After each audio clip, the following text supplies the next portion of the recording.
I'm Cassidy Elowen, 27, and 6 months ago, I thought I had everything figured out. A thriving career in tech PR, a diamond ring on my finger, and a fiancé who made me believe in forever. Then I found a hotel receipt tucked into his jacket pocket while doing laundry. The Grand Hyatt, downtown San Francisco. 2 nights, premium suite. His name on the bill, but he told me he was visiting his sick grandmother in Portland that weekend.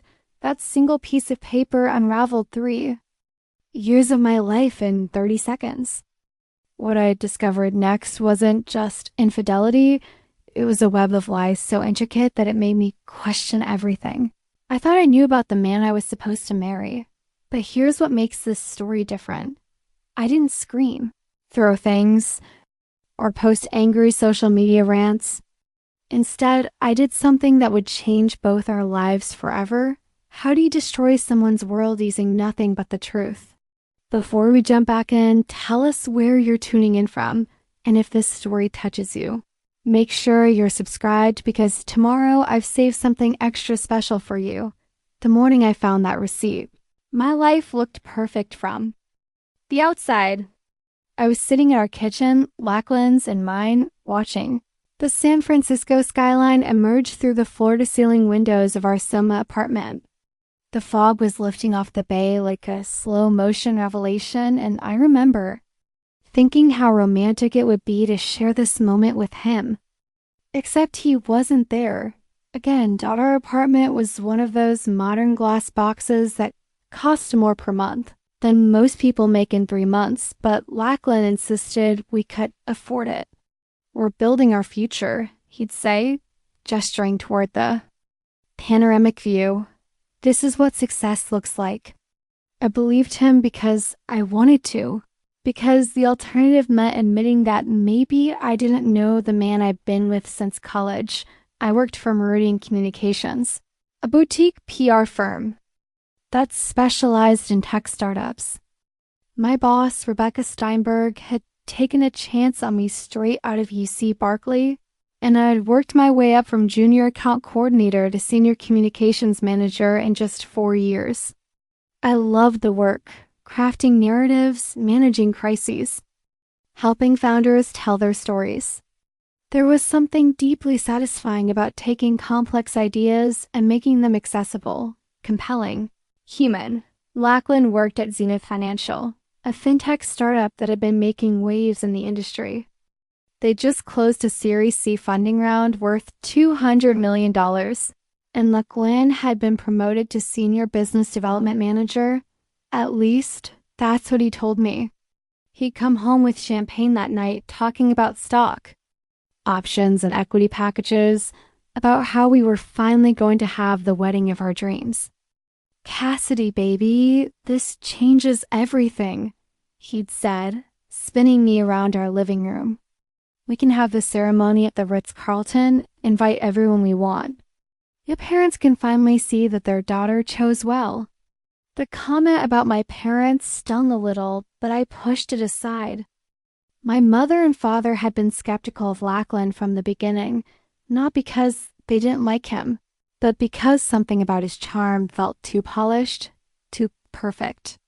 "He's got all the right answers," my dad had said after meeting him. "Sometimes the right answers are the most dangerous ones." But I was in love, and love makes you dismiss the doubts that simmer just below the surface of consciousness. Lachlan was handsome in that effortless way that made other women glance twice, dark hair that always looked professionally styled, green eyes that crinkled when he smiled, a jawline that belonged in a cologne advertisement. He was ambitious, driven, and he made me feel like I was part of something bigger than myself. Our relationship had started during our junior year at Berkeley. I was studying communications and journalism. He was in the business school.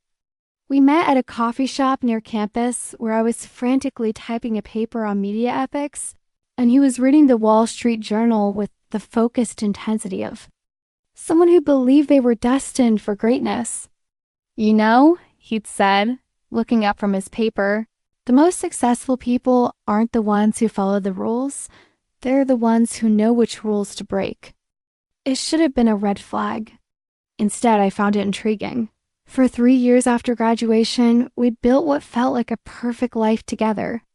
We had routines that felt comfortable and sustainable: Sunday morning farmers market runs, Friday night dinners at our favorite Italian place in North Beach, weekend trips to Napa, where we talk about our future with the confidence of people who believe everything would work out exactly as planned.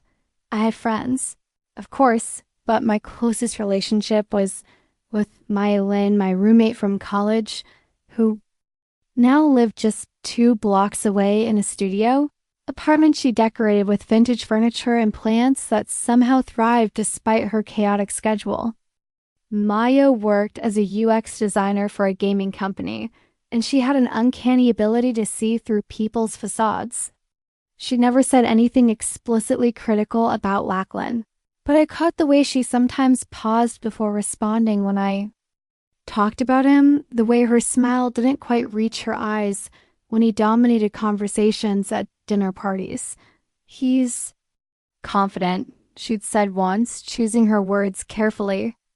That's a good thing, I'd replied. Sure, Maya had said. Confidence is great. It's just, sometimes confident people believe their own stories so completely that they forget what's actually true. At the time, I thought she was being overly analytical, applying her user experience training to personal relationships in ways that felt unnecessary. Now, of course, I understand that Maya had been trying to warn me without destroying my happiness. The tech industry in San Francisco was a strange ecosystem, part gold rush, part social experiment. Everyone was building something revolutionary, disrupting something essential, changing the world one algorithm at a time. The money was real, but so was the pressure, the constant performance, the sense that you were either scaling rapidly or failing spectacularly. There was no middle ground. Lachlan thrived in that environment. He understood instinctively how to network, how to position himself, how to make himself indispensable to the right people. He'd come home from work with stories about client dinners at Michelin-starred restaurants, weekend retreats in Lake Tahoe, industry conferences in Austin and Denver. I was proud of his success, proud to be with someone who was making things happen, but success in tech often meant long hours, last-minute travel, and a social life that revolved around work connections. I understood that, or at least I told myself I did.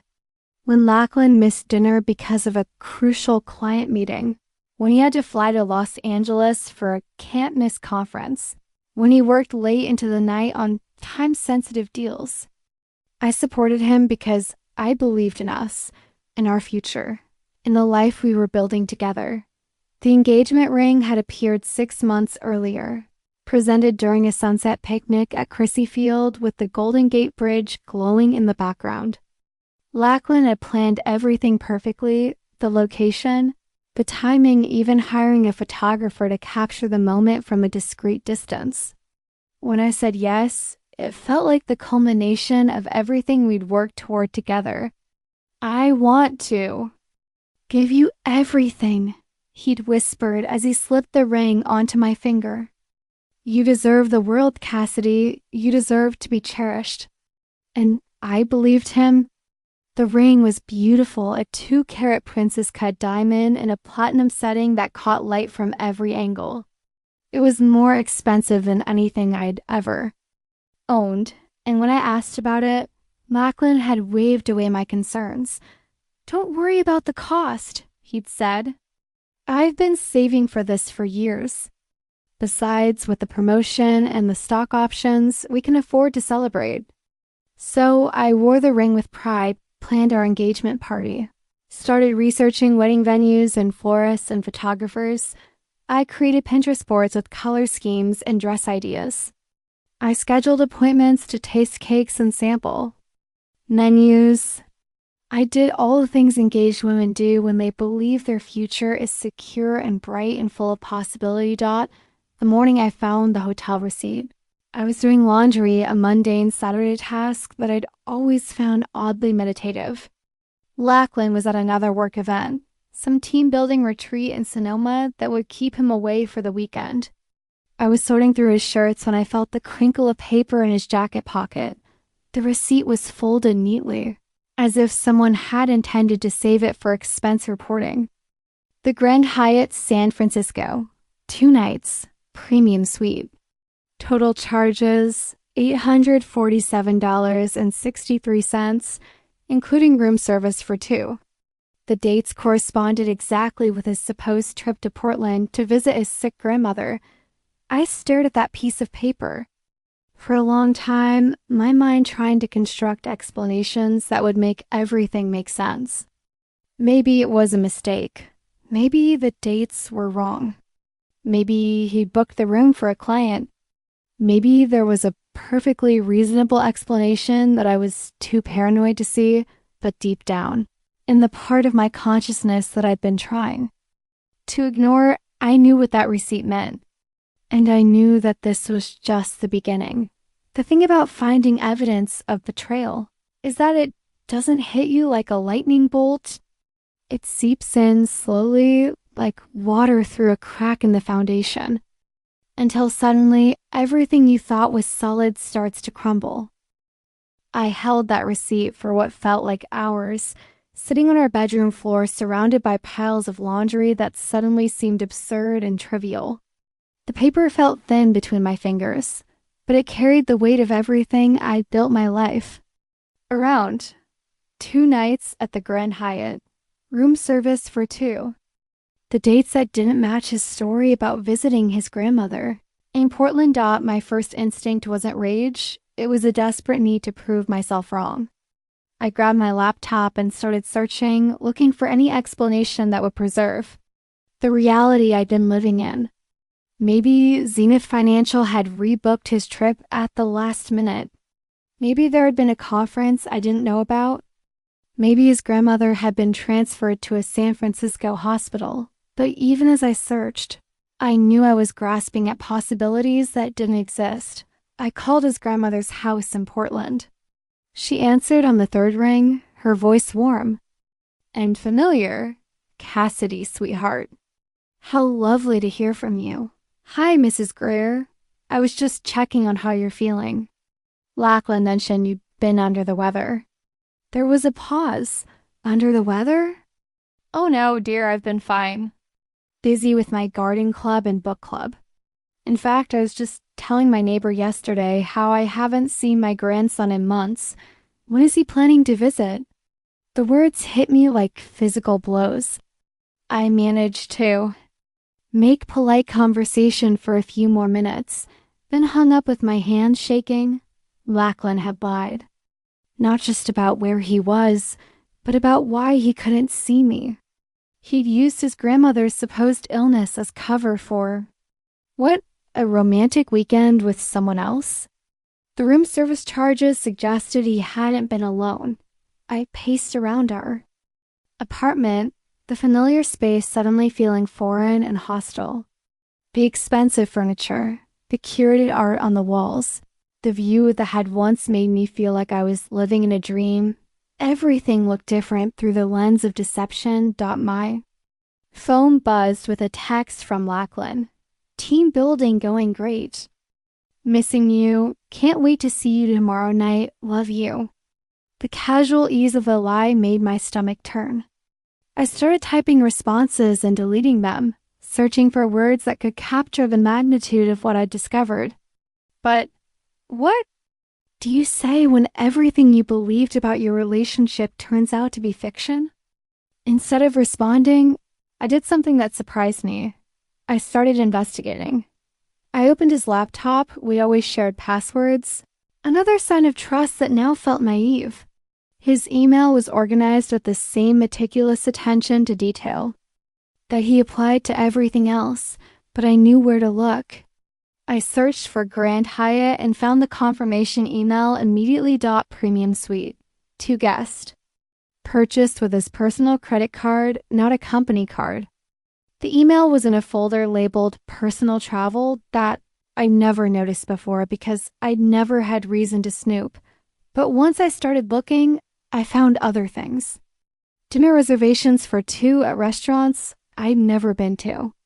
Charges at boutiques and jewelry stores that hadn't resulted in gifts for me. Hotel stays in cities where he'd supposedly been attending conferences. But the hotels were nowhere near the conference centers. Each discovery felt like a small death. The gradual dissolution of the person I thought I was married to. But alongside, the pain was something else. A cold, analytical clarity that I recognized from my work in crisis communications. When a client was caught in a scandal, my job was to assess the damage, understand the full scope of the situation, and develop a strategy for moving forward. I was applying those same skills to my own life. I made myself a cup of coffee and opened a fresh document on my laptop. If I was going to deal with this, I needed to be thorough. I needed to understand exactly what I was dealing with before I decided how to respond. I started with finances. We kept separate accounts but shared access to each other's information. For wedding planning purposes. What I found made the infidelity seem almost secondary. Lachlan was drowning in debt. His credit cards were maxed out. His checking account was overdrawn. The expensive lifestyle we'd been living, the apartment, the dinners, the engagement ring, had been funded entirely by borrowed money. The promotion at Zenith Financial, the stock options, the bright financial future he described were all real, but the benefits wouldn't vest for another 2 years. In the meantime, he'd been living far beyond his means and hiding it from me. The engagement ring alone had cost $12,000, charged to a credit card with a 28% interest rate. The monthly payments on his various debts exceeded his salary. He'd been making minimum payments and taking cash advances to cover basic expenses. I stared at the numbers on my screen, trying to process not just the betrayal, but the staggering irresponsibility. This wasn't just cheating, it was a fundamental deception about who he was as a person. My phone rang. Maya. "Hey, what are you up to today?"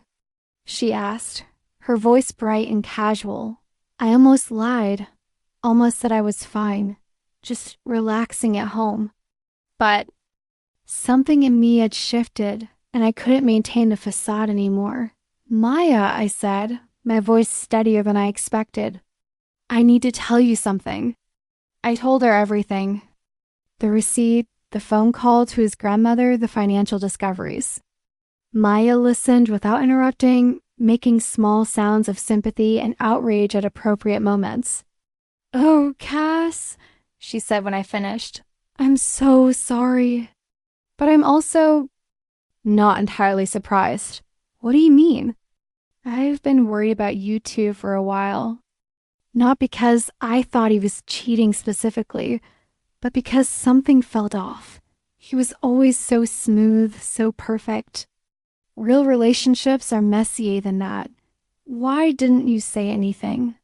"Because you seemed happy and I didn't want to plant seeds of doubt without evidence. But now, God, Cass, I'm proud of you for investigating instead of just confronting him immediately. I don't know what to do next." "What does your gut tell you?" I thought about it.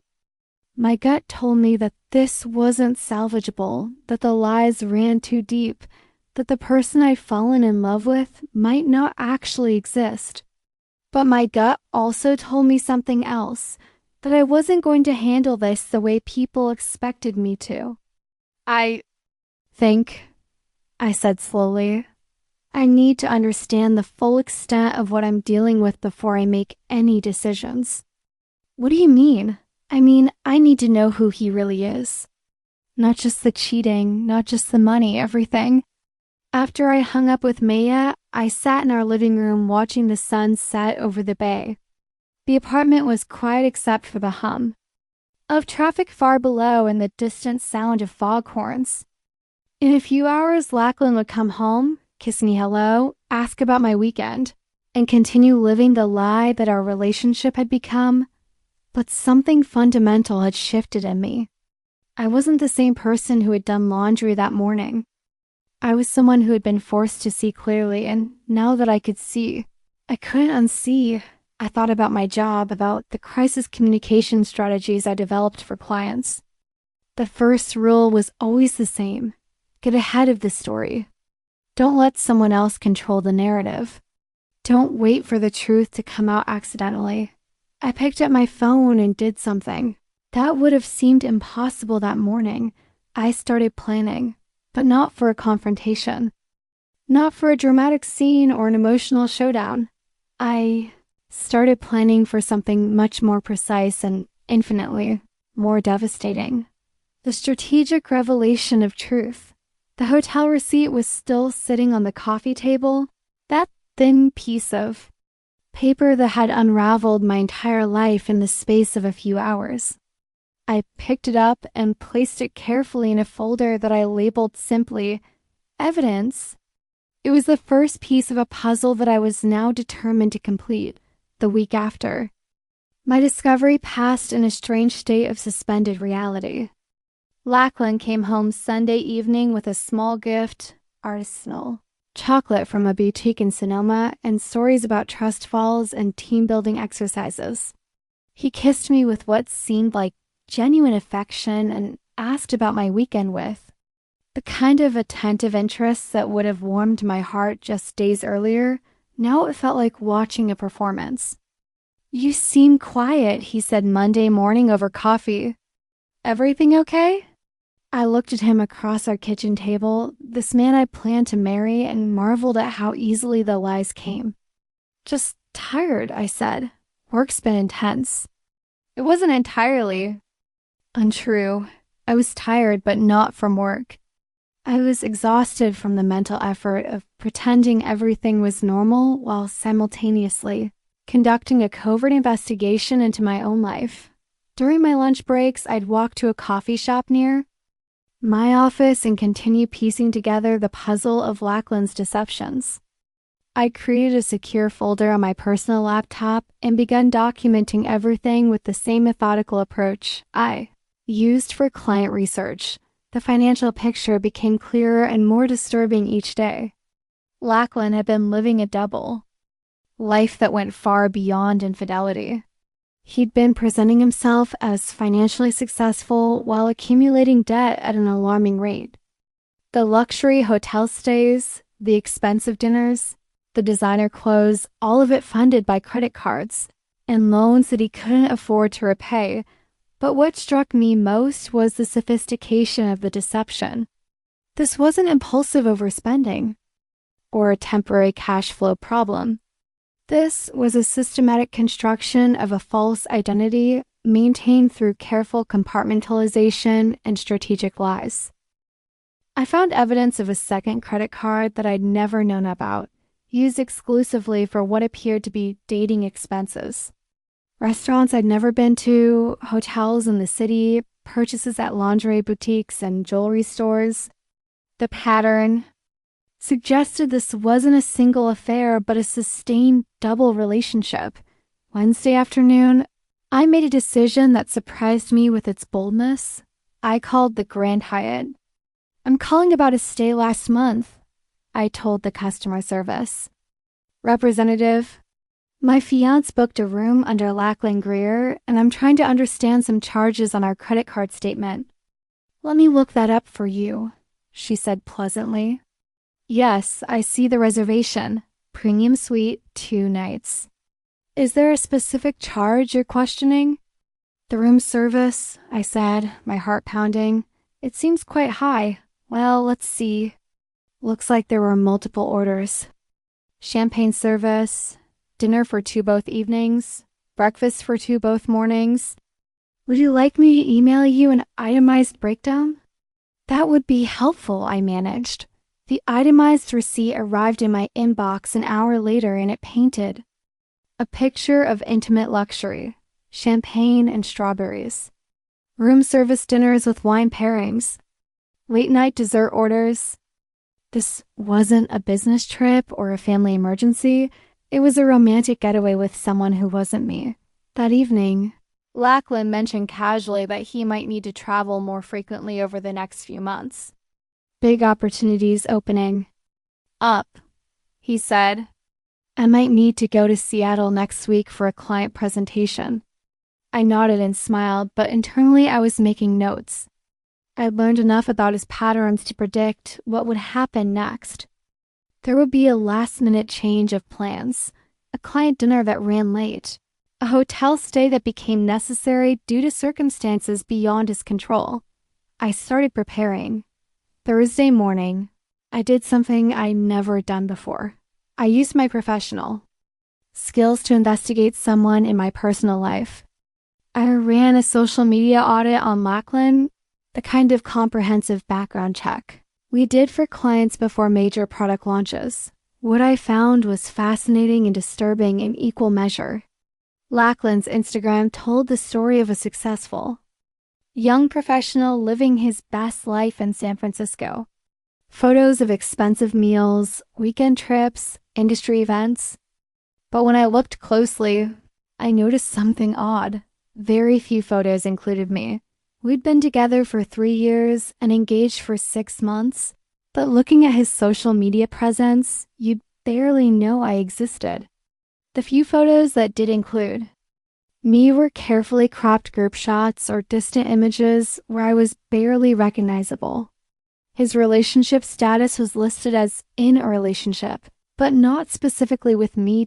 It was as if he'd been maintaining a public identity that kept his options open. I cross-referenced his posts with the timeline I'd been building from his financial records. The expensive dinners that appeared on Instagram corresponded with credit card charges, but many of them happened on nights when he told me he was working late or traveling for business. Friday afternoon, I made another decision that would have seemed impossible a week earlier. I decided to follow him. I left work early, claiming a dentist appointment, and positioned myself in a coffee shop across from the Zenith Financial Building. At 6:47 p.m., I saw Lachlan exit the building, but instead of heading toward our apartment or the BART station, he walked 3 blocks to a high-end cocktail bar called Vesper. Through the window, I watched him greet a woman with dark hair and an expensive-looking dress. They kissed, not the casual kiss of friends, but the intimate kiss of lovers. They sat at a corner table, his hand covering hers. Their conversation animated and clearly romantic.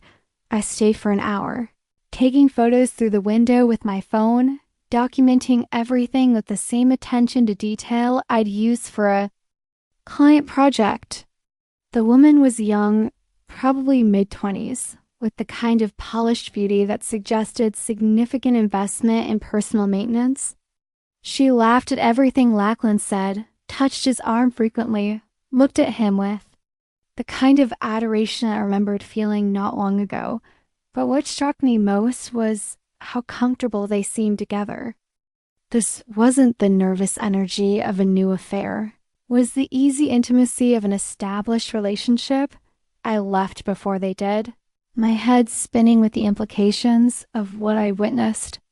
This wasn't just cheating, it was a parallel life. Night, Lachlan came home at 11:30, apologizing for being late. Client dinner ran long, he said, kissing my forehead. You know how these things go. I nodded sympathetically. Of course. I ordered Thai food, but I wasn't sure when you'd be back. You're the best, he said, and for a moment, his affection seemed genuine. I don't know what I'd do without you. The casual cruelty of the statement took my breath away. Here was a man who was systematically deceiving me while simultaneously depending on my support and understanding.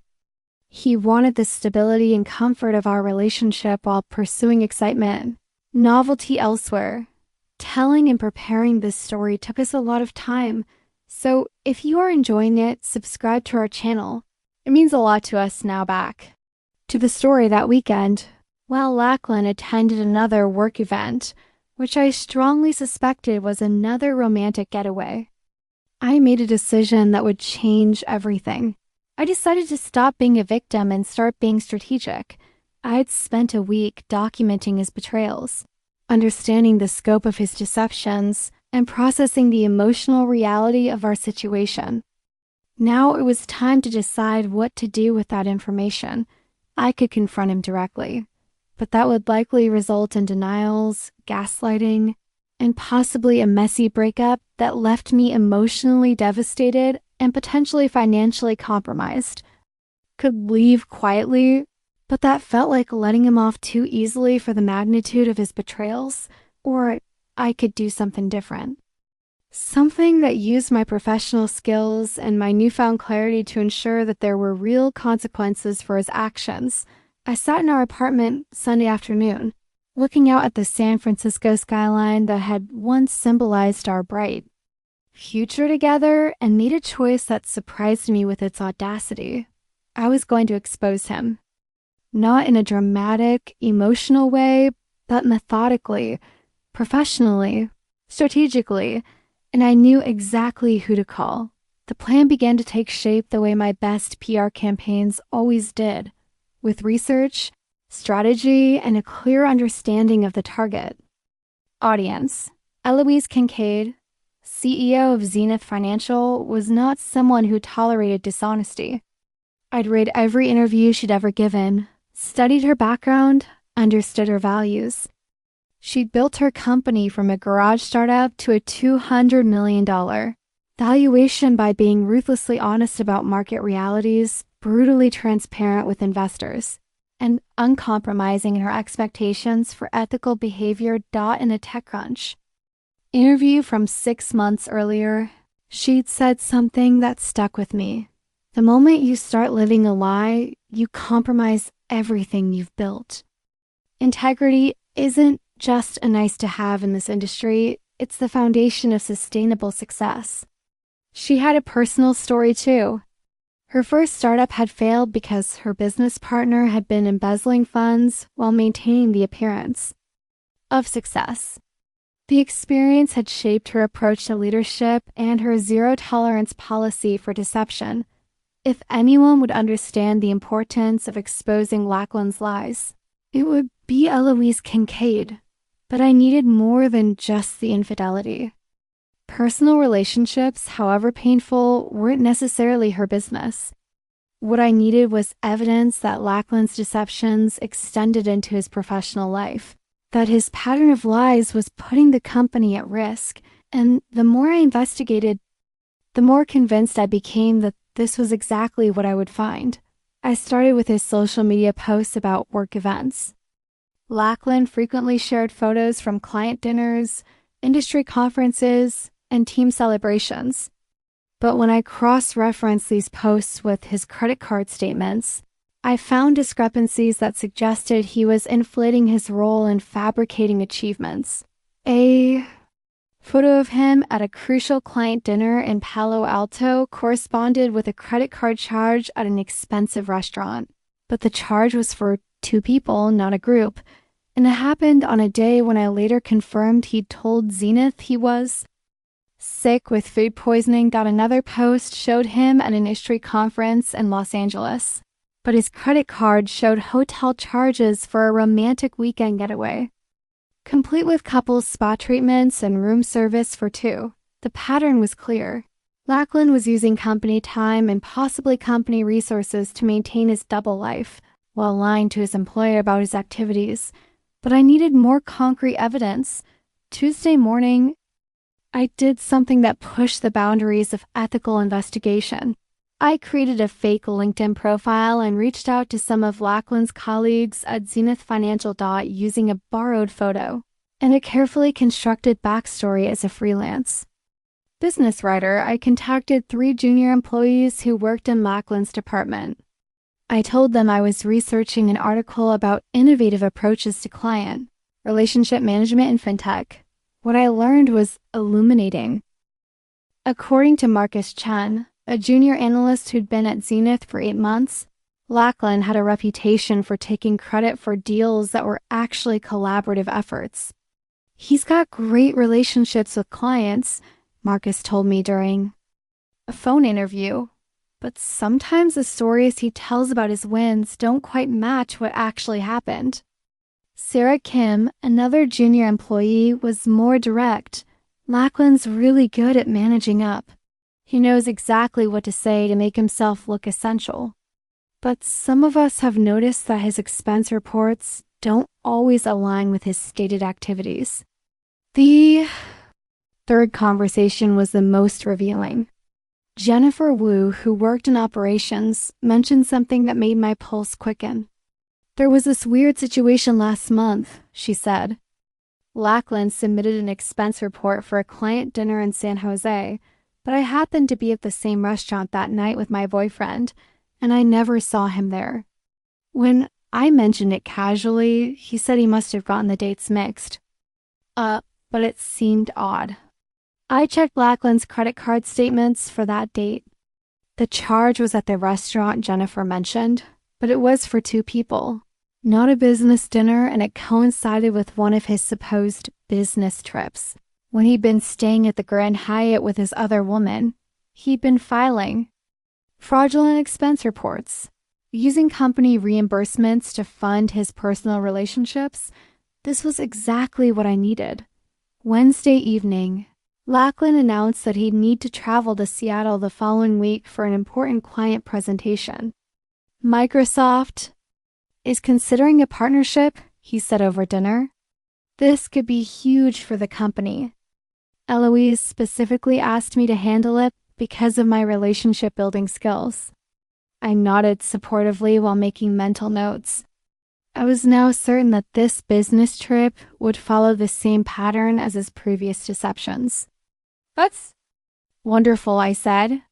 "You must be so proud that Eloise trusts you with something this important."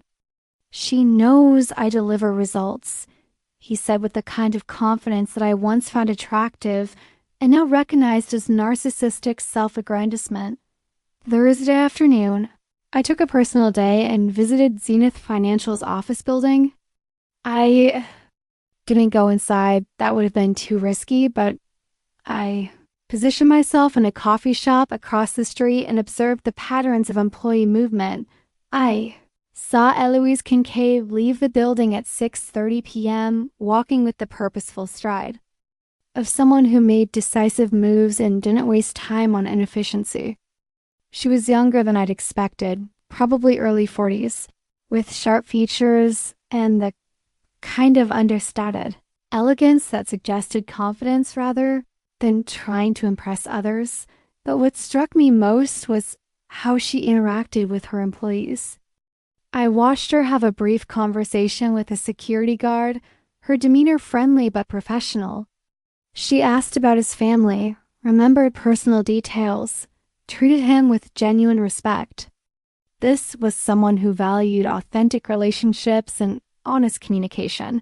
I knew I was making the right choice. Friday morning, I began drafting the most important communication of my career.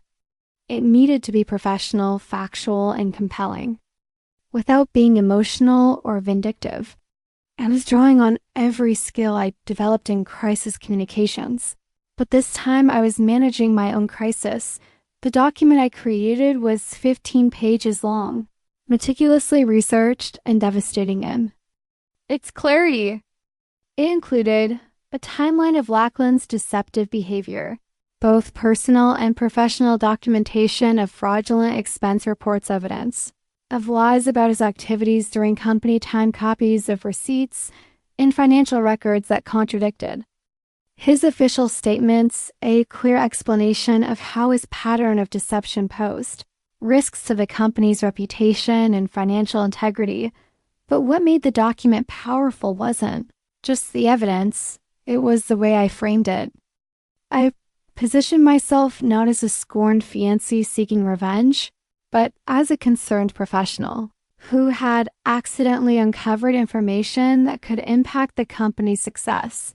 I wrote, "I am providing this information not out of personal animosity, but because I believe Zenith Financial's leadership deserves to know when an employee's pattern of dishonesty may be compromising the company's values and potentially exposing it to liability." I also included a section about my own background and credentials, establishing my credibility as a communications professional who understood the importance of accurate information and ethical behavior in business. The final paragraph was the most difficult to write. I understand that this information may be painful and destructive, but I believe that addressing these issues now will protect the company from more serious consequences in the future.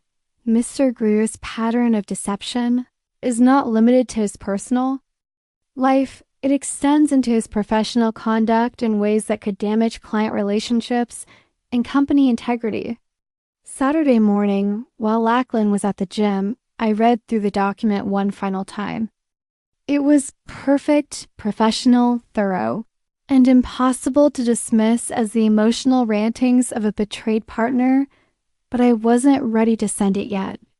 I had one more piece of evidence to collect. Lachlan's single quotes S business trip to Seattle was scheduled following week. I was going to document exactly what he actually did during that trip, building an airtight case that would make denial impossible.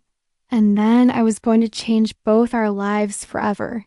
The Seattle trip provided the final piece of evidence I needed, but not in the way I expected. Monday morning, Lachlan left for the airport with his overnight bag and a kiss goodbye that felt like a performance we'd both grown tired of.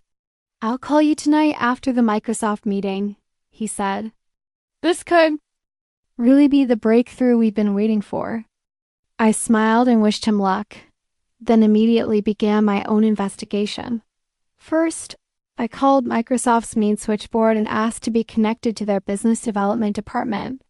After being transferred twice, I spoke with a coordinator, who had no record of any meetings with Zenith Financial that week. "We do have standing calls with them quarterly," she said, "but the next one isn't scheduled until next month. Are you sure about the dates?" I thanked her and hung up, my suspicions confirmed. There was no Microsoft meeting, but I needed to know where Lachlan actually was. I logged into his credit card account. Something I'd done before without his knowledge and waited for charges to appear. The first one came Tuesday morning. Breakfast for two at a hotel restaurant in downtown San Francisco. He wasn't in Seattle at all. He was 20 minutes away, having another romantic getaway with his other woman, but the hotel charge led me to something I hadn't expected, a reservation confirmation email that had been automatically forwarded to his personal account. The reservation was for Mr. and Mrs. Greer at the St. Regis, San Francisco. Mr. and Mrs. Greer. He was pretending to be married to someone else. I stared at that email for a long time, feeling something shift inside me that went beyond anger or hurt. This wasn't just infidelity or financial deception. This was a complete rejection of everything we'd built together. He was living an alternate reality where I didn't exist, where someone else was his wife, where our entire relationship was nothing more than a convenient cover story. But as devastating as this discovery was, it also provided the leverage I needed for what I planned to do next. I printed the email, added it to my evidence file, and made a decision that surprised me with its boldness. I was going to the hotel. Wednesday afternoon, I took another personal day and went to the St. Regis. I didn't have a plan beyond seeing the situation for myself, understanding who this other woman was, and potentially documenting their relationship in a way that would make denial impossible. I positioned myself in the lobby bar, ordered a coffee, and waited. At 3:47 p.m., I saw them. Lachlan emerged from the elevator with a woman I recognized from my surveillance at Vesper. But seeing her up close, in daylight, I realized something that shocked me. She was young, very young. Probably no more than 23 or 24, with the kind of naive beauty that suggested she had no idea she was involved with an engaged man. They moved through the lobby with easy intimacy, his arm around her waist, her head resting against his shoulder. They looked like honeymooners, completely absorbed in each other and oblivious to the world around them. But what caught my attention wasn't their obvious affection. It was something the woman said as they passed near my table. "I can't believe." "We graduate next month," she said, laughing. "It feels like we've been planning this wedding forever." They were planning a wedding. I felt like I'd been hit by a truck. This wasn't just an affair. Lachlan was engaged to 2 different women simultaneously. While I was planning our wedding, researching venues, and tasting cakes, he was making identical plans with someone else. I managed to maintain my composure until they left the hotel. Then I went to the bathroom and vomited. Not from emotion, but from the sheer physical shock of realizing how completely I'd been living in a fabricated reality. When I recovered, I did something that would have seemed impossible even a week earlier. I approached the front desk. "Excuse me," I said to the concierge. "I think my friend might be staying here, but I'm not sure about the room number. Could you call the room for Mr. and Mrs. Greer?" "Of course," he said, reaching for the phone. "Let me connect you." "Actually," I said quickly, "I just remembered, what's the last name on the reservation? I want to make sure I have the right people." He checked his computer. "Greer and Martinez. Would you like me to call the room?" "No, thank you. I think I have the wrong hotel. Martinez." Her name was Martinez. I left the hotel with my head spinning and my evidence file now complete beyond anything I'd originally planned. Lachlan wasn't just cheating. He was living a completely double life that included engagement to 2 different women, fraudulent business expenses, and lies that extended into every aspect of his existence. But I still needed one more piece of information: who she was. That evening, I used my fake LinkedIn profile to search for women named Martinez who worked in tech in San Francisco. It took less than an hour to find her. Camila Martinez, 24. Junior product manager at a startup called Velocity Labs. Recent graduate of UC Santa Cruz with a degree in computer science. According to her profile, she'd been at Velocity Labs for 8 months, exactly the time frame when Lachlan's mysterious expenses had begun. I studied her profile, her background, her accomplishments. She was accomplished, ambitious, and from all appearances, completely unaware that the man she was planning to marry was already engaged to someone else. In her LinkedIn summary, she wrote, "Passionate about building technology that makes a difference. Recently engaged to the love of my life and excited about the future we're building together." Posted 3 months ago, 3 months after Lachlan had proposed to me. I closed my laptop and sat in our living room, looking out at the San Francisco skyline that no longer felt like home. In the space of 2 weeks, I discovered that my fiancé was a pathological liar who was defrauding his company, cheating on me with another engaged woman, and living a completely fabricated existence that made our entire relationship a lie. But instead of feeling devastated, I felt something unexpected. Power. I had documentation of everything. I had evidence that was irrefutable and damaging. And I had a plan that would expose the truth in a way that created real consequences. Thursday morning, I made the phone call that would change everything. "Zenith Financial, this is Maria. How may I help you?" "I'd like to schedule a meeting with Eloise Kincaid," I said. "It's regarding some information about employee conduct that I believe she needs to see." "May I ask what this is regarding?" "It's about Lachlan Greer and some activities that may be compromising the company's integrity." There was a pause. "Let me transfer you to Miss Kincaid's assistant." 5 minutes later, I had an appointment for Friday afternoon at 4 p.m. Lachlan was supposed to return from his fake Seattle trip Friday evening. By then, his world would have already begun to crumble, and he wouldn't even know it yet. I spent Thursday evening preparing my presentation, organizing my evidence, and rehearsing. what I was going to say. This wasn't revenge, it was justice. It was the strategic application of truth in a situation where lies had been allowed to flourish unchecked. And as I prepared to destroy the life that Lachlan had built on deception, I realized something that surprised me. I wasn't doing this just for me or even just for Camila Martinez, who deserved to know the truth about the man she thought she was going to marry. I was doing it because some lies are too dangerous to let stand, and some people need to face the consequences of their choices. Friday afternoon at 4 p.m., I was going to ensure that Lachlan Greer faced his Friday morning arrived with the kind of crystalline clarity that San Francisco delivers when the fog lifts and the entire Bay Area stretches out like a promise. I woke early before my alarm with a strange calm that comes when you know you're about to irrevocably change the course of your life. Dressed carefully for my meeting with Eloise Kincaid, a navy blazer, white blouse, and black slacks that projected professional competence without being overly formal. I wanted to look like someone who could be trusted with sensitive information, someone whose judgment was sound and whose motivations were clear. My evidence folder sat on the kitchen counter, organized with tabs and summaries that would allow Eloise to quickly understand the scope of Lachlan's deceptions.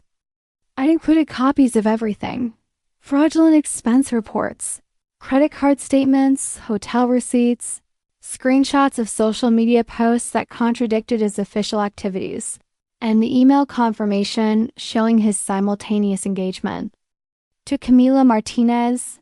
But as I prepared my coffee and reviewed my presentation notes one final time, I felt something unexpected. Doubt. Not about Lachlan's betrayals. Those were documented beyond any possibility of denial. But about what I was preparing to do. Was I taking the right approach? Was I acting out of justice or revenge? Was there a difference? I thought about Camila Martinez, probably waking up in her own apartment, planning her day, maybe texting with the man she thought was her devoted fiancé. She had no idea that in a few hours, her world would implode just as mine had 2 weeks earlier. I thought about Lachlan, probably having breakfast with Camila before pretending to fly back from Seattle, spinning new lies to cover his tracks, maintaining the exhausting double life that had become his reality. And I thought about myself, about the person I'd been 2 weeks ago and the person I was becoming. The old Cassidy would have confronted Lachlan directly, probably in tears, demanding explanations and promises. She would have given him opportunities to explain, to apologize, to make things right. But the new Cassidy understood something the old one hadn't. Some betrayals are too calculated to deserve the courtesy of a conversation. My phone buzzed with a text from Maya. Thinking about you today. Whatever you decide to do, I'm here. I realized I hadn't told her about the meeting with Eloise. I'd been keeping this final step to myself, partly because I needed to be certain I could go through with it, and partly because saying it out loud would make it real in a way that scared me. I texted back, "Thank you. I'll call you tonight." Another text arrived, this one from Lachlan. "Flight delayed, might be late getting home. Can't wait to see you and tell you about the Microsoft meeting." The casual ease of the lie still had the power to shock me. He was probably sitting next to Camila as he sent it, maybe holding her hand while he crafted messages to his other fiancé. I didn't respond. By the time he read my silence as unusual, it would be too late. I arrived at my office and tried to maintain normal productivity, but my mind kept drifting to the afternoon meeting. I'd run through my presentation dozens of times, but I kept refining it, making sure every detail was accurate and every conclusion was supported by evidence. At lunch, instead of eating, I walked to the Zenith Financial Building and studied its facade. Sleek glass and steel with the kind of modern design that suggested innovation and transparency. In a few hours, I would walk through those doors and potentially destroy a man's career with nothing but the truth the thought should have made me feel guilty. Instead, it made me feel powerful. I returned to my office and managed to complete some actual work, responding to client emails and reviewing PR strategies with the kind of professional competence that felt like muscle memory. My colleagues had no idea that I was hours away from the most consequential meeting of my life at 3:30 p.m. I gathered my materials and left the office. The Zenith Financial lobby was everything I expected. Polished marble, subtle lighting, and the quiet efficiency of a successful company. I announced myself to the receptionist, who directed me to the executive floor. Eloise Kincaid's assistant, a young man named David, offered me water and asked me to wait in a small conference room adjacent to her office. Through the glass walls, I could see Eloise finishing a phone call, her gestures animated but controlled. She was younger than I'd expected, probably early 40s, with auburn hair pulled back in a simple chignon and the kind of understated elegance that comes from confidence, rather than effort. She wore a black dress with a structured blazer, and even from a distance, I could sense the focused energy that had built her company from nothing into a major player in the fintech space. Exactly 4 p.m. She entered the conference room. "Miss Elowen," she said, extending her hand with a firm grip. "Thank you for coming in. David mentioned that you have information about one of our employees." "Yes," I said, settling into my chair and opening my folder. "I have some concerning information about Lachlan Greer that I believe you need to see." Her expression remained neutral, but I caught a slight tightening around her eyes. "What kind of information?" "Evidence of fraudulent expense reporting, misrepresentation of business activities, and a pattern of deception that I believe poses risks to your company's reputation and potentially its legal standing." I handed her the summary document I prepared, watching her expression as she scanned the key points. Her face revealed nothing, but she read with the focused attention of someone who understood the implications of what she was seeing. "These are serious allegations," she said after a few minutes. "What's your relationship to Mr. Greer?" I prepared for this question, knowing it would be the first thing she'd want to understand. "I'm his fiancé," I said simply. Or rather, I thought I was until I discovered that he's simultaneously engaged to another woman and has been using company resources to fund his personal relationships. She looked up sharply. "He's engaged to 2 women?" "Yes, I have documentation of both engagements, including hotel reservations made under Mr. and Mrs. Greer with the other woman." I handed her the evidence folder, organized with tabs that would allow her to quickly navigate between financial records, expense reports, and personal documentation. Eloise spent the next 20 minutes reviewing everything in silence. I watched her expression shift from skepticism to concern to what looked like controlled anger. Occasionally, she made notes on a legal pad, but mostly she just absorbed the information with the kind of methodical attention that suggested she was building a case in her mind. Finally, she looked up. "This is ... She paused, choosing her words carefully. "This is extremely concerning. The financial irregularities alone would be grounds for termination, but the pattern of deception suggests something more systemic." "I want to be clear," I said, "that I'm not bringing this to you out of personal vendetta. I'm a communications professional, and I understand the potential impact of this kind of behavior on a company's reputation. If Mr. Greer is willing to lie this extensively in his personal life, and if he's already filing fraudulent expense reports, it seems likely that these issues could escalate in ways that damage Zenith Financial." She nodded slowly. "You're right. And the Microsoft meeting he's supposedly attending right now?"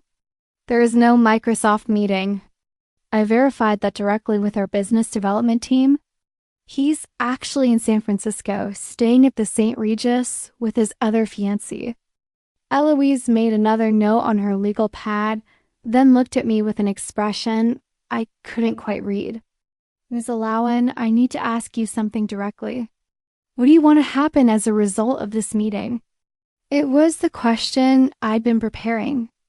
For since I first decided to make this appointment, I want the truth to have consequences, I said. I want Mr. Greer to face accountability for his actions in a way that prevents him from deceiving others. And I want to ensure that his pattern of dishonesty doesn't damage your company or the other people who work here. She studied me for a long moment, then made a decision that I could see forming behind her eyes. Ms. Elowen, I'm going to ask you to do something unusual. I want you to be present when I confront Mr. Greer with this information. The request caught me off guard. I'm not sure that's appropriate. Actually, I think it's essential. He's going to deny everything, claim that you're a scorned ex-fiancé making false accusations. But if you're here with documentation presenting information that you verified independently, it becomes much harder for him to maintain his deceptions. I felt my pulse quicken. I'd imagined handing over the evidence and walking away, letting Eloise handle the confrontation while I maintained my distance. Being present for the actual reckoning hadn't been part of my plan. When were you thinking of doing this? I asked. He is supposed to be back from Seattle tonight, correct? I'm going to call him and ask him to come in first thing Monday morning for a debriefing on the Microsoft meeting. That will give us the weekend to prepare, and it will give him one more opportunity to lie before we present him with the truth. The elegance of the plan struck me immediately. Lachlan would walk into the meeting expecting praise for his business development efforts, possibly even expecting a promotion or bonus. Instead, he would face the complete exposure of his deceptions, with nowhere to run and no way to spin the narrative in his favor. I'll do it, I said. Eloise smiled for the first time since I'd entered the room, and it was sharp and satisfied. Excellent. I think Monday morning is going to be very educational for Mr. Greer. As I left the Zenith Financial Building, I felt something I hadn't experienced in weeks, the satisfaction of a plan perfectly executed. In 3 days, Lachlan would walk into a conference room expecting routine workplace praise. Instead, he would find his entire fabricated life laid out in documented detail, presented by the two women who had the most cause to ensure he faced consequences for his actions. I called Maya from the street outside the building. How did it go?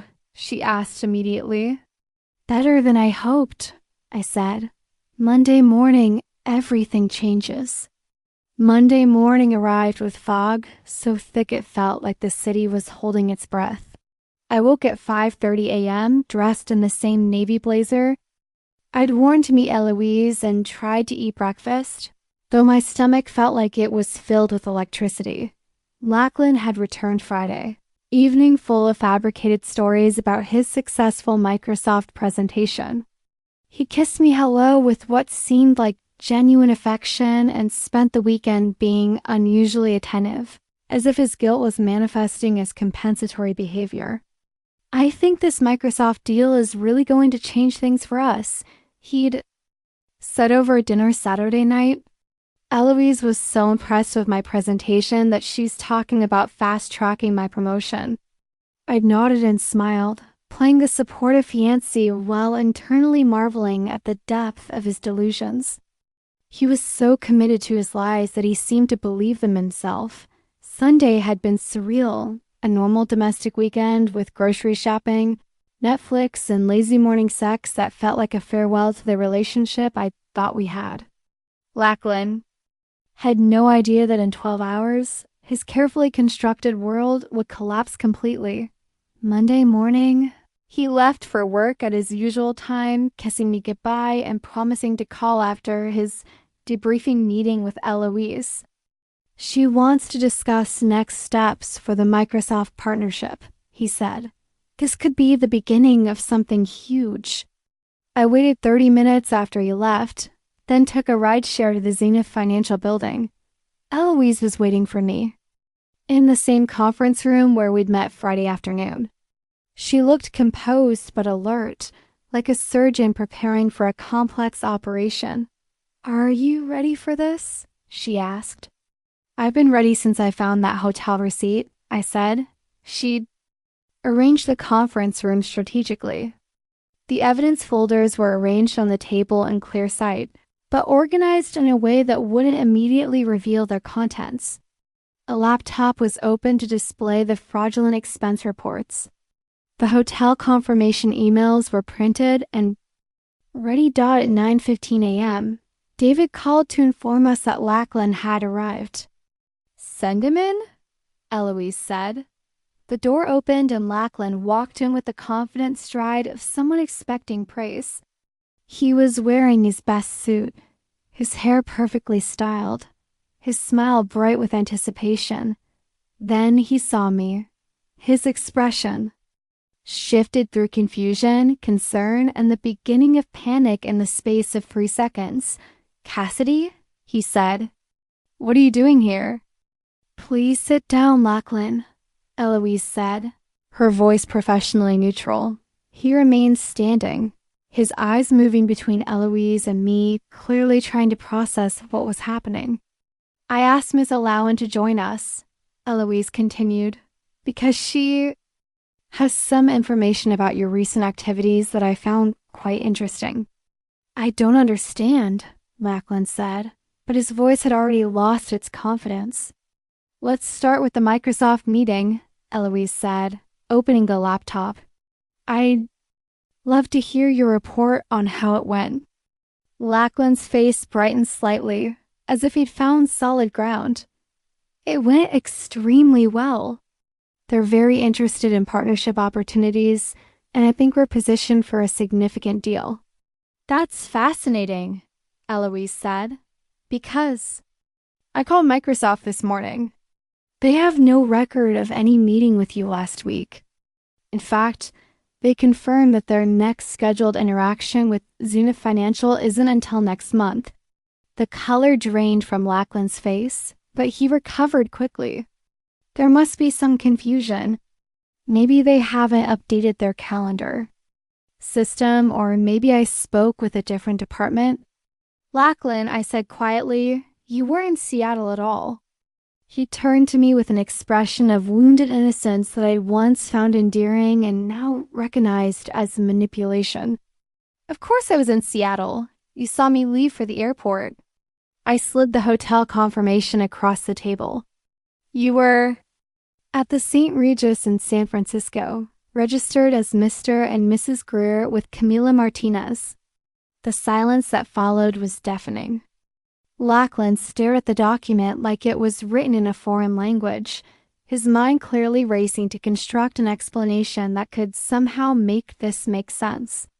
"I can explain," he said finally. "Please do," Eloise said, her voice sharp with controlled anger. "It's not what it looks like.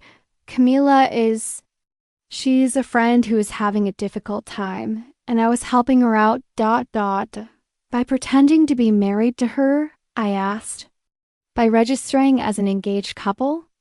Eloise added, sliding another document across the table. Lachlan looked at the evidence of his dual engagement, his face cycling through expressions like a slot machine. I could see him calculating, trying to find an angle that would allow him to salvage the situation. "This is crazy," he said, his voice rising slightly. "I don't know where you got this information, but it's obviously been manipulated. Cassidy, why are you doing this to us?" The us hit me like a physical blow. Even now, caught in an elaborate web of lies, he was trying to position himself as the victim of my betrayal. "Lachlan," Eloise said, opening another folder, "let's talk about your expense reports." For the next 20 minutes, she methodically walked him through each fraudulent claim. The supposed client dinner that was actually a romantic evening with Camila, The business travel that never happened, the conference fees that were actually hotel costs for personal getaways. With each piece of evidence, Lackland's denials became more desperate and less coherent. He accused me of accessing his accounts illegally, suggested that someone at the company was setting him up, claimed that the hotel charges were for legitimate business purposes that I couldn't understand, but the evidence was overwhelming and undeniable. The pattern is clear, Eloise said finally. You've been systematically defrauding the company while maintaining a double life that includes engagement to 2 different women. This isn't a mistake or a misunderstanding, it's calculated. Deception. Lackland looked between us, his charm and confidence completely stripped away. For the first time since I'd known him, he looked like what he actually was, a man whose lies had finally caught up with him. "What do you want?" he asked, his voice barely above a whisper. "I want your resignation," Eloise said. "Effective immediately. I want repayment of all fraudulent expenses within 30 days. And I want you to understand that any attempt to work in this industry again will be met with complete transparency about your conduct here." "And personally," I said, removing my engagement ring and placing it on the table, "I want you to know that Camila Martinez deserves to understand who she's planning to marry." Lackland stared at the ring, then at me, and for a moment I saw something in his expression that might have been genuine remorse. But it was quickly replaced by anger. "You're destroying my life," he said. "No," I replied calmly. "You destroyed your life. I'm just making sure there are consequences." Eloise stood up, clearly signaling that the meeting was over. "Security will escort you to collect your personal belongings," she said. "Your access cards and company equipment will remain here." As if summoned, 2 security guards appeared at the conference room door. Lackland looked at them, then at us, and I could see him realizing that there was no way out, no clever explanation that would save him. "This isn't over," he said to me as he stood up. "Actually," I said, "it is." I watched him leave the conference room flanked by security guards. This man who had shared my bed and my dreams and my future, who had made me believe in a life that never existed outside his imagination. After he was gone, Eloise and I sat in silence for a few minutes. "How do you feel?" she asked finally. I considered the question.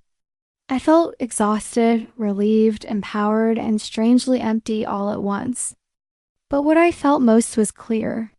"I feel like I did the right thing," I said. "You did," she replied. "This can't have been easy." "The hard part was discovering who he really was," I said.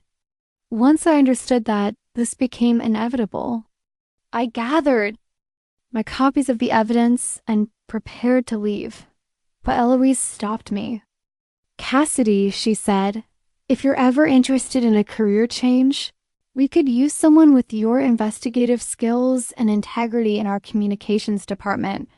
I smiled. "Thank you. I'll keep that in mind." As I left the Zenith Financial building, I felt like I was walking into a completely different world than the one I'd inhabited that morning. Lackland was gone from my life, but more importantly, I had discovered something about myself. I was capable of strategic action, of choosing justice over emotional satisfaction, of using truth as a weapon in the most precise and devastating way. Possible. My phone buzzed with a text from Maya. How did it go? I typed back, "It's done. I'll call you later." But first, I had one more call to make. I found Camila Martinez's number in Lackland's phone contacts. I still had access to his accounts, and I figured I had a few more hours before he thought to change his passwords. She answered on the second ring, her voice bright and professional. "Hi, Camila," I said. "This is Cassidy Elowen. I think we need to talk." 6 months later, I was sitting in a different coffee shop in a different neighborhood, watching the morning sun burn through the San Francisco fog with the kind of peaceful satisfaction that comes from knowing exactly who you are and what you're capable of. My phone buzzed with a text from Maya. "Coffee in 20 minutes? I typed back. "Already here." Corner table by the window. The coffee shop was in Potrero Hill, walking distance from the apartment I found after moving out of the Soma high-rise that had never really felt like home. My new place was smaller, with mismatched furniture and plants that Maya had helped me choose, but it was entirely mine in a way that felt revolutionary. I'd left Meridian Communications 3 months earlier to start my own crisis communications consultancy. The irony wasn't lost on me. I'd learned more about managing crises from my personal life than from any professional training. My first client had been a tech startup whose founder was facing harassment allegations. My second was a nonprofit whose board member had been embezzling funds. In both cases, my approach had been the same: radical transparency, strategic truth-telling, and consequences that matched the scale of the deception. I was building a reputation as someone who didn't manage crises by covering them up, but by exposing them in ways that allowed organizations to rebuild on foundations of honesty rather than spin. Maya arrived exactly on time, carrying her laptop bag and wearing the kind of smile that suggested good news. "How's the new client?"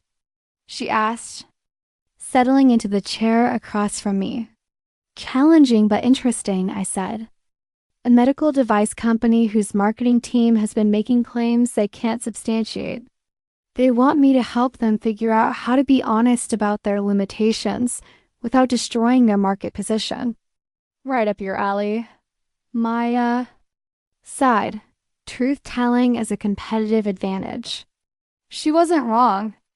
I discovered that my experience with Lackland had given me a unique perspective on the relationship between deception and sustainable success. Companies that built their reputations on lies eventually faced reckonings that were far more devastating than the temporary discomfort of honesty. "How's your dating life?" Maya asked, a question that had become routine over the past few months. "Non-existent," I said cheerfully, and I'm completely fine with that. It was true. After Lackland, the idea of romantic relationships felt like learning a foreign language, theoretically possible, but requiring more energy than I was ready to invest. I was dating myself, taking myself to museums and movies and weekend trips to places I'd always wanted to visit. I was learning what I actually liked when I wasn't trying to accommodate someone else's preferences. "What about Jasper?" Maya asked. "He's been asking about you." Jasper Rhodes, my former colleague at Meridian, had reached out a few weeks earlier about a potential collaboration between his new company and my consultancy. The conversation had been entirely professional, but I'd sensed something beneath the surface that might have been personal interest. "Jasper is lovely," I said, "but I'm not ready for that yet. Maybe someday, but not now." Maya nodded approvingly.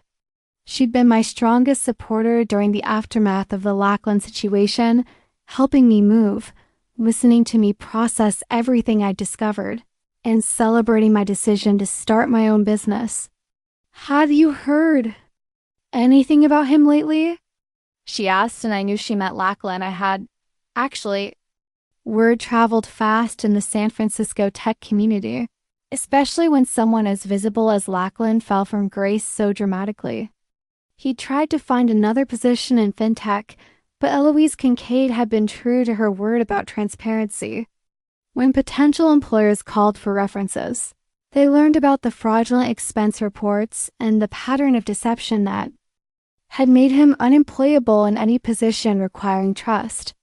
"He's working at a car dealership in Walnut Creek," I said. "Sales, apparently he's quite good at it." Maya snorted with laughter. "Of course he is." "Actually," I said, "I think it might be the perfect job for him. He gets to use his charm and persuasion skills in a context where everyone expects them to be trying to sell them something they don't necessarily need. The last I'd heard, Lachlan was living in a studio apartment in the East Bay, driving a used Honda Civic, and working entirely on commission. It wasn't the life he planned, but it was a life built on honest transactions rather than elaborate deceptions. What about Camila? Mia asked. This was the part of the story that still made me sad. My phone call with Camila Martinez had been one of the most difficult conversations of my life. I'd explained who I was, shown her the evidence of Lachlan's double life, and watched her process the same devastating realization I'd experienced weeks earlier. But unlike me, Camila had been younger, more trusting, and completely unprepared for the magnitude of the betrayal. She'd taken a leave of absence from her job, moved back in with her parents in San Jose, and according to her LinkedIn profile, was now working for a nonprofit that helped victims of financial fraud. I think she's doing better, I said. She sent me a message last month thanking me for telling her the truth. She said it was the hardest thing she'd ever experienced, but also the most important. We'd never met in person, but we'd exchanged a few messages in the months after Lachlan's exposure. There was an understanding between us, a shared recognition that we'd both been victims of the same elaborate deception, and that my decision to expose the truth had saved her from years of additional lies. Any regrets? Maya asked, a question. She asked periodically, as if checking to make sure I hadn't developed second thoughts about my approach. I considered it seriously, as I always did. Had I acted out of justice or revenge? Had I been too harsh, too calculating, too willing to destroy someone's life for the crime of betraying me? No, I said finally. I think about it sometimes, but no. He made choices that hurt people, and he would have continued making those choices if there hadn't been consequences. I just made sure the consequences were proportional to the deceptions. The truth was, I'd learned something important about myself through the whole experience. I was someone who believed in accountability, who thought that lies should be met with truth, and who was willing to act on those beliefs, even when it was difficult. My phone buzzed with an email notification. A new potential client, a venture capital firm whose managing partner had been accused of sexual harassment. They wanted to know if I could help them manage the narrative. I deleted the email without responding. I wasn't interested in managing narratives anymore. I was interested in revealing truth and helping organizations build better versions of themselves. Maya and I spent another hour catching up, talking about her latest design projects and my plans for expanding my consultancy. When she left for a client meeting, I stayed in the coffee shop to work on a proposal for a healthcare startup that wanted to be more transparent about their clinical trial results. As I typed, I thought about the woman I'd been 6 months earlier engaged, planning a wedding, believing in a future that had never existed outside of one man's imagination. That woman felt like someone I'd known in college, familiar but distant. The woman I was now was sharper, more independent, more willing to trust her own judgment over other people's assurances. She was someone who had looked directly at uncomfortable truths and chosen action over avoidance. My phone rang. Eloise Kincaid. Cassidy, she said when I answered. I hope you're well. Very well, thank you. How are things at Zenith? Excellent. We've had our best quarter ever, actually. I'm calling because I have a proposition for you. I put down my coffee and listened. We're considering acquiring a smaller fintech company, but during due diligence, we've discovered some irregularities in their financial reporting that remind me of the Lachlan situation. I'd like to hire your consultancy to investigate and advise us on whether to proceed. It was exactly the kind of work I'd hoped to build my business around, using investigative skills to help companies make better decisions based on accurate information rather than optimistic projections. I'd be very interested in discussing that, I said. Excellent. Can you come in Thursday afternoon in Cassidy? Thank you again for what you did. You saved us from much bigger problems down the line. After I hung up, I sat in the coffee shop, watching people hurry past on the sidewalk, everyone pursuing their own version of success and happiness and meaning. 6 months ago, I'd been one of those people, rushing toward a future I thought was guaranteed, building my life around someone else's promises. Now I was building something different, a life based on my own choices, my own values, my own willingness to confront difficult truths.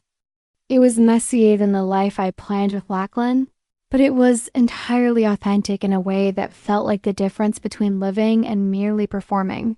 I packed up my laptop and walked home through the Mission District, past murals and taco trucks, and the kind of organic urban chaos that made San Francisco feel alive. My apartment was small but bright, filled with books I was actually reading and plants that thrived under my attention. On my kitchen counter was a framed photo that Maya had taken the day I'd signed the lease for my consultancy office space. In it, I was signing papers with a fountain pen, my expression focused and determined. I looked like someone who knew exactly what she was doing. Why dot it was the kind of photo I might have posted on social media with a caption about new beginnings and following your dreams. Instead, I kept it private, a reminder for myself of the moment when I'd stopped being someone who had things happen to her and became someone who made things happen. The sun was setting over the bay, painting the sky in shades of orange and paint that looked like hope made visible. Tomorrow, I would wake up in my own apartment, go to my own office, work with clients who valued honesty over convenience, and continue building a life that was entirely my own creation. It wasn't the life I planned, but it was infinitely better than the one I'd lost. And for the first time in months, I found myself wondering not about the past, but about the future. What other truths I might uncover, what other organizations I might help, what other version of myself I might discover in the process. The hotel receipt that had started everything was still in my files, tucked into a folder labeled Evidence Lachlan Greer. Sometimes I looked at it and marveled at how something so small could change everything so completely. But more often now, I thought of it not as the end of my old life, but as the beginning of my new one, the moment when I'd learned that the truth, however painful, was always better than the most beautiful lie. I used to believe holidays were sacred, a time for warmth, family, gratitude, and the kind of laughter that fills rooms like candlelight. Christmas especially held a certain weight.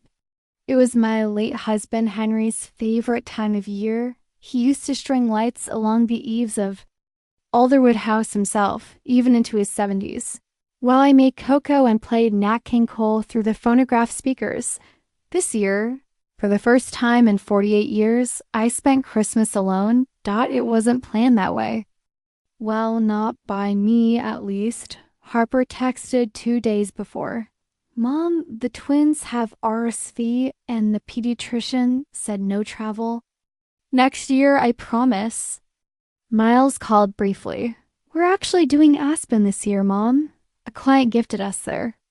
Ski lodge. You understand, right? June, my sweet, overstretched June, left a voicemail. I'm so sorry, Mom. Work is killing me. And Oscar's dad canceled last minute. I'll make it up to you. Promise. 3 children. 3 polite dismissals. Not 1 plane ticket. Not 1 car in the driveway. Just me, the house, and the roast I foolishly basted anyway, as if some Christmas miracle might drive them up the snowy Vermont hill at the last minute. I didn't cry. That surprised even me. I didn't scream or write bitter notes or pour wine. Before noon, I lit the fire in the hearth, arranged the place settings I had carefully ironed the week before, and sat down at the long mahogany table in silence. And then I made a decision, one I hadn't planned to make, one that changed everything. I pushed the untouched plate aside and stood slowly, the way you do when your body's forgotten what decisions feel like. I walked to the old study and opened the locked file cabinet Henry and I once used to store financial records and deed papers. There, beneath our joint will and the folder labeled Tax Returns 1984, was the title to Alderwood House.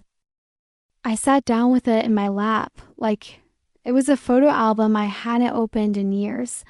That night, while the snow fell in soft, silent heaps outside my window and my grandfather clock ticked louder than usual, I began drafting the letter.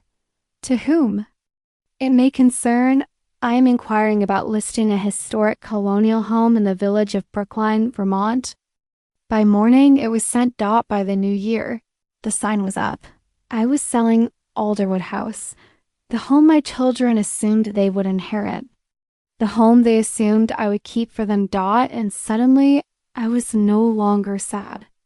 I was awake. They didn't find out right away. I didn't call. I didn't send some grand announcement. I didn't post it on Facebook, though Harper once begged me to let her manage my digital presence after the hip surgery. It'll help you stay connected, she said. I smiled, but I never gave her my login.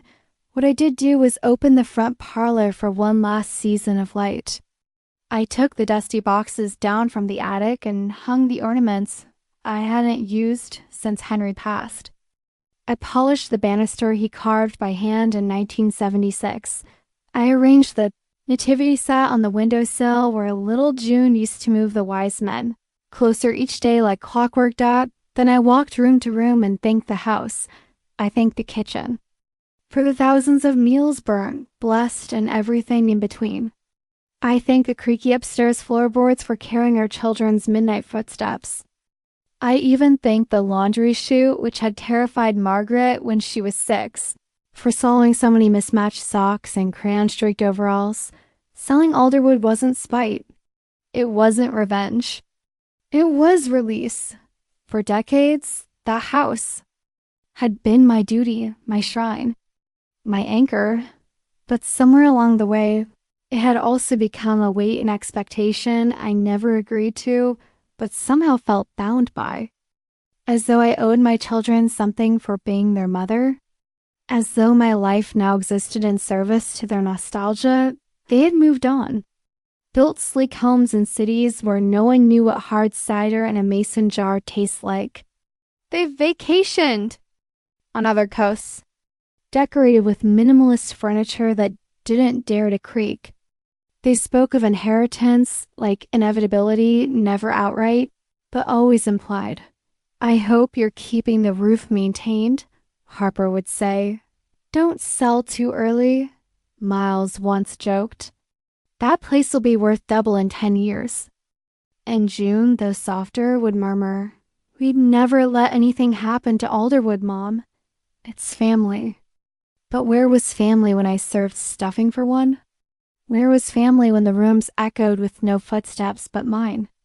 Where was family when the fire crackled and no one came to sit beside me? The real truth hit me not when I made the decision to sell, but when I walked into the foyer one afternoon and realized I no longer recognized the voices in the picture frames. Not because I'd forgotten them, but because they had forgotten me. Not in name, not in sentiment, but in presence. In presence, I've learned, is what love looks like in its grown-up form. So I set up appointments. I hired a local broker who'd admired Alderwood for years. A kind woman named Beth, who remembered when my gardens won first place at the town fair. She didn't ask why I was selling. She didn't question it. She simply walked through the house with reverence, as if she understood that history doesn't have to end bitter to end with dignity. When the listing went live, it was Beth, not me, who fielded the questions. But Harper found out first. I should have known she had alerts set up for Zillow. She called me at 9:42 p.m. on a Wednesday, her voice flat and clipped. "Are you selling the house?" I was arranging a puzzle at the kitchen table, an old habit I've returned to. "Yes," I said calmly, placing a corner piece into the sky. "And when exactly were you planning to tell your children?" I hadn't decided. There was a long pause. Then, "This is completely irrational. You're 76. You shouldn't be making decisions like this without consulting us." I didn't reply right away. I wanted to let the silence speak for me. Eventually, I said, "I didn't consult you when I bought this house. Why would I consult you now?" Another silence. This one angry. "You realize this was our home too?" She snapped. "Our memories are there. You're erasing history." "Sweetheart," I said gently, "history isn't erased just because it's no longer on the deed." She hung up without another word, and I exhaled for the first time in years. I felt like a woman with nothing left to prove. Not to my children, not to the town, not even to Henry, whose portrait still watched from the hall with that patient gaze of his, as if he were waiting for me to remember I'd always had choices by February. I had offers by March. I accepted one. A young couple. Newly married. She's an English teacher. He's a baker. They walked through the house like it was hallowed ground. She cried when she saw the library. He asked if the garden shed came with the tools. Beth told me later they planned to raise children in that house, and I thought, good. Let the walls hear laughter again. Thought it was time for Alderwood to mother someone new. 6 months after, Lackland's carefully constructed world collapsed. I sat in my new apartment's living room, watching. The late afternoon sun stretched itself across the hardwood floors. The place was modest by San Francisco standards, 2 bedrooms, slightly uneven walls, crown molding someone had once painted the color of seafoam. It wasn't the sleek Soma high-rise with its marble counters and a view that made you believe you were part of the city's heartbeat. But this felt more honest, more mine. There's a particular silence that settles over your life after you've detonated it on purpose. It's not emptiness exactly, more like a quiet relief. Like the hush that follows a long, necessary cry. I'd always believed that losing Lackland would undo me, that discovering the truth about him would hollow out the parts of me that had loved him so completely. But the real surprise was this. When the lies were gone, what remained wasn't emptiness. It was me. It took a while to see it that way. For weeks, I moved through my days half numb, carrying groceries past neighbors I didn't know, arranging furniture in configurations that felt almost right, then changing them at midnight when the apartment felt too quiet. I learned that grief doesn't only visit after death.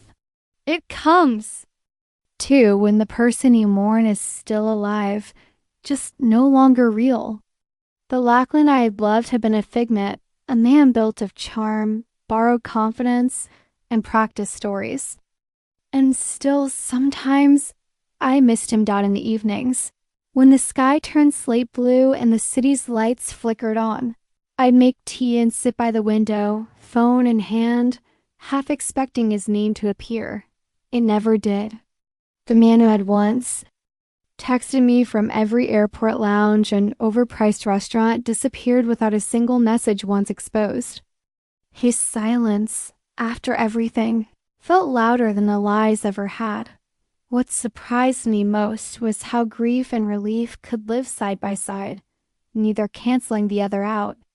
On the days the ache felt sharpest, I reminded myself, it isn't love I miss, it's the version of me that believed in him. The woman who trusted so easily, who saw his ambition as strength instead of camouflage, who let herself imagine wedding vows and borrowed last names, that woman was gone. But someone new had taken her place. At work, I became someone I barely recognized, decisive, unflinching, willing to ask questions that might unravel things people wanted left untouched. Rebecca, my boss at Meridian Communications, noticed the change. "You're different lately, Cass," she said one morning over coffee in the break room. "Sharper somehow. Less afraid of what the truth might mean." She was right. I learned the cost of ignoring small inconsistencies, of explaining away the subtle fractures in someone's story because it was easier than accepting what those fractures meant. In the aftermath, I found an unexpected strength in refusing to look away, no matter how unsettling what I might find. But it wasn't only Lachlan I'd had to face. There was also the quieter betrayal, my own. The part of me that had known deep down and still chosen denial. The part that saw the late nights and the unexplained expenses and whispered, "Don't ask, don't ruin this." That voice, I realized, wasn't love. It was fear of losing something I built my identity around. And so, every time that fear resurfaced, I chose differently. I forced myself to see, to ask, to keep my eyes open, even when it hurt. On Sundays, Maya and I would meet at a cafe in Hayes Valley, splitting almond croissants and catching up.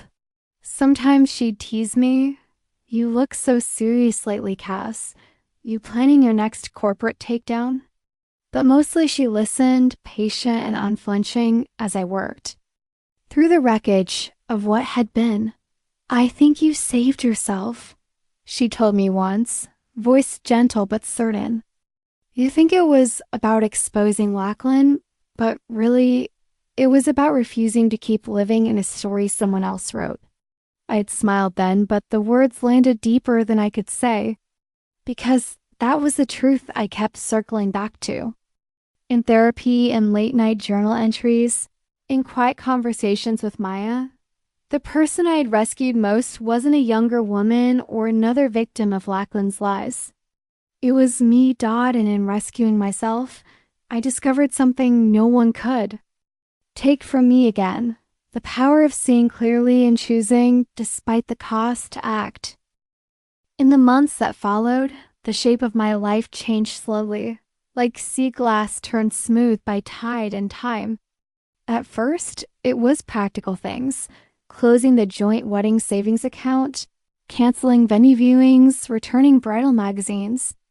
To the bottom drawer of my bookshelf, there was a strange comfort in dismantling plans that had never been real, as though each undone reservation freed me from another piece of Lachlan's imagined future. Yet what really surprised me was how. The undoing left room for something new. It started, fittingly, at work. Rebecca had always trusted me with complicated clients, the ones teetering on the edge of a PR disaster. But after Lachlan, I found I had less patience for half-truths dressed up as strategy. When a founder insisted we spin away a product, flaw that could hurt real people, I didn't soften my response. People deserve the truth. And if you can't stand by it, maybe the product shouldn't ship. To my surprise, Rebecca backed me. "You're right, Cass," she said. "Our job isn't just to tell stories that sell. It's to tell the truth in a way people can hear." Something. And that clicked. In Lachlan's aftermath, I had expected to feel brittle, wary, as if trusting anyone might invite disaster. Instead, I felt more grounded, less willing to compromise my values to keep things comfortable. It turned out losing the person I'd been building my life around freed me to ask what kind of life I actually wanted. I began to see the difference between being careful and being closed. Careful meant asking questions, staying alert to red flags, refusing to explain away someone's inconsistencies. Closed meant assuming everyone was Lachlan, that betrayal was inevitable, that love itself was suspect. It was Maya who helped me see that distinction over late-night ramen, she said. "You don't have to treat honesty like a weapon, Cass. It can also be an invitation. I promise this is who I am, and I'd rather lose you than lie to keep you." I wrote those words in my journal that night, underlined twice, Weekends took on a new rhythm. Instead of vineyard tours with Lachlan or apartment hunting in neighborhoods we'd never live in, I found myself exploring parts of the city I neglected. I wandered through Chinatown's crowded alleys, sat on park benches in the Mission sketching strangers, joined a writing group that met in a dusty back room above an old bookstore. At first, I wrote cautiously, half-formed essays about PR crises, reflections on workplace ethics. But slowly, my words circled closer to the heart of what had happened, what it meant to love someone who had never really existed, and what it meant to love yourself enough to see them clearly anyway. I didn't share those drafts. They felt too raw, too close.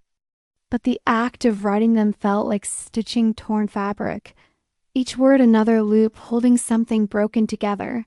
And then there was Lachlan himself, a presence reduced, finally, to silence. After the confrontation at Zenith Financial, he never tried to contact me. No apology text at midnight. No last-ditch attempt to rewrite the narrative. The man who once crafted stories with effortless charm had vanished behind the weight of truth he could no longer outrun. Sometimes I wondered what it said about him or about me. That part of me still expected a call. Not because I wanted reconciliation, but because it seemed impossible that someone who had shared my life so completely could simply disappear without a final word. But silence was its own answer. His vanishing act was not an omission. It was a choice.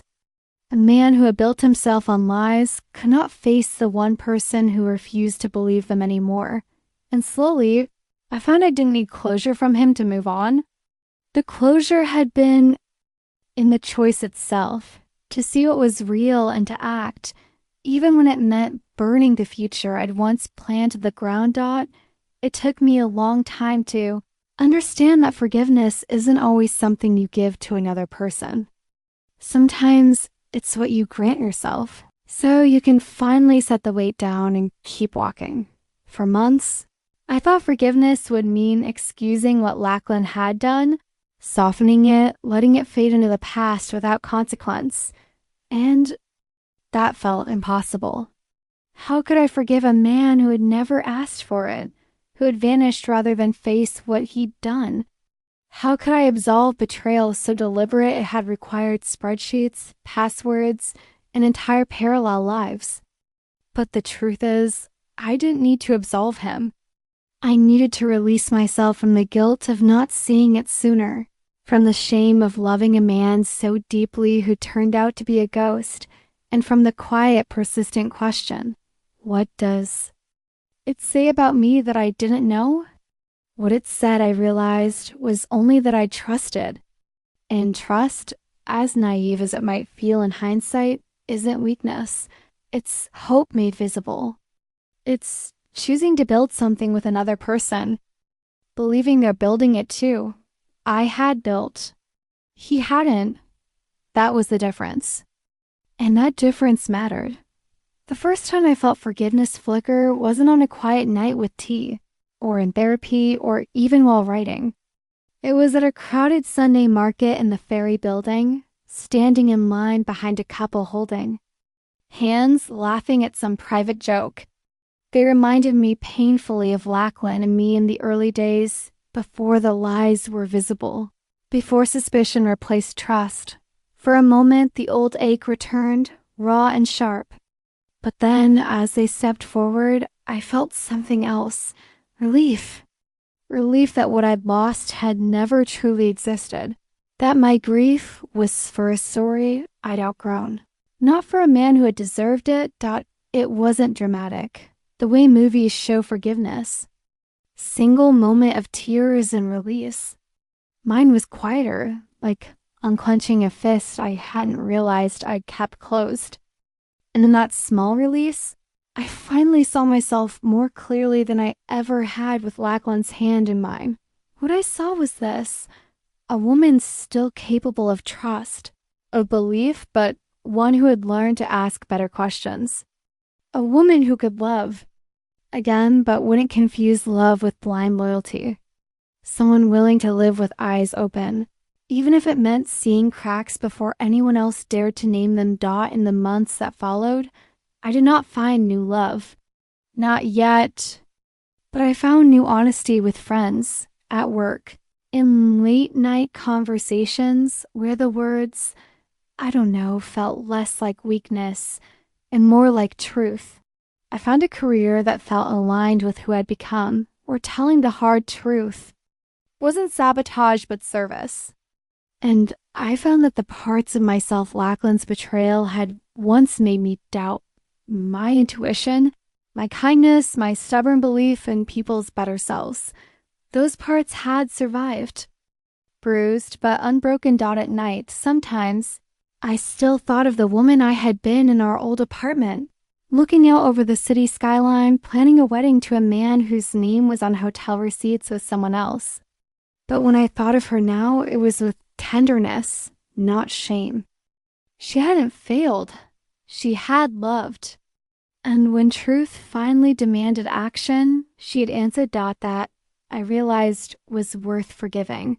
One evening, alone in my apartment with the windows open to the city's night air, I took out the folder labeled Evidence. For a moment, I considered burning it, letting the ashes scatter into something finished. But instead, I tucked it back on the shelf, not because I needed to remember what Lackland had done, but because it reminded me what I had done when faced with the truth. I chose to see, and then I chose to act. That choice, more than anything, was the real ending to this story, or maybe the real beginning, because forgiveness wasn't about him. And it never had been it was about me, about walking forward, eyes open, heart guarded but not locked, and still believing that truth, however costly, is always worth telling. And that living in the light, even after you've burned down the life you thought you had, is infinitely better than living in even the most. Beautiful lie. Up next, we have 2 more incredible stories that are waiting for you. Just click the image you want to watch, and it will take you there. If you enjoyed this video, make sure to subscribe. It would mean a lot.